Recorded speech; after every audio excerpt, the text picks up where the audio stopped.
నియోజకవర్గం అభివృద్ధి చెందుతుందని జగనన్న ఆహ్వానం మేరకు పార్టీలోకి వెళ్లి రంగయ్యతో కలిసి నేను ఎలక్షన్ లో పనిచేస్తున్నానని సవినయంగా మీ అందరికి తెలియజేస్తున్నా.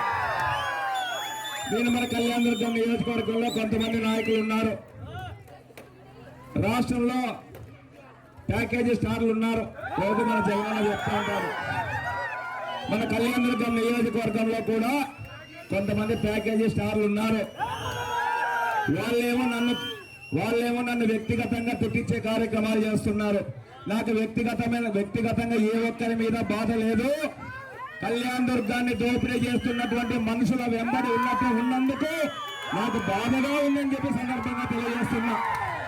అందుకోసం తెలుగుదేశం పార్టీలో ఉన్నటువంటి తెలుగుదేశం పార్టీ కార్యకర్తలు ఒక్కటే ఆలోచన చేయాలి.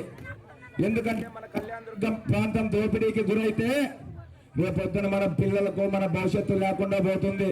అందుకోసం దోపిడీని ఆపాలన్నా, 114 చెరువులకు నీళ్లు కావాలన్నా మంచి మనిషి రంగయ్యన్నకు ఓటేయాల్సిన బాధ్యత మనందరి మీద ఉందని సందర్భంగా తెలియజేస్తున్నా. మరోవైపు రంగయ్యన్న 25 సంవత్సరాలు ప్రభుత్వ ఉద్యోగిగా పనిచేశాడు, మచ్చ లేకుండా పనిచేశాడు, అవినీతి